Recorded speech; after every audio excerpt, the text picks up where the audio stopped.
আমি অনেক বছর ধরে নিটিং অ্যান্ড ক্রোশে করছি, তবে মা হওয়ার পরে একটা জিনিস রিয়েলাইজ করেছি যে প্রচুর পরিমাণে স্ট্রেস আমি ছোটোখাটো বিষয় নিয়ে ফেলি এবং অনেক সময় আমি ওভারওয়েলম ফিল করি, যার জন্য আমি একটা স্ক্র্যাপিয়ান দিয়ে ব্ল্যাঙ্কেট বুনছি গ্র্যানি স্টিচ দিয়ে।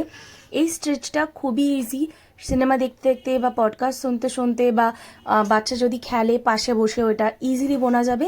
তো এই স্টিচটা কিছুটা এই ধরনের, ডাবল ক্রোশে 3টে ডাবল ক্রোশে করতে হবে একই স্পেসে, তারপরে তোমাদেরকে চেইন 1 করে নেক্সট স্পেসটাতে আবার 3টে ডাবল ক্রোশে করতে হবে। এইটা আমার স্ট্রেস রিলিফে খুবই সাহায্য করে। মা হওয়ার পরে তো ছোটোখাটো অনেক বিষয়ে আমরা স্ট্রেস নিই, এই ধরনের একটা প্রজেক্ট করতে থাকলে অনেকটাই নিজেকে কাম অ্যান্ড স্যাটিসফাইড ফিল করানো যায়।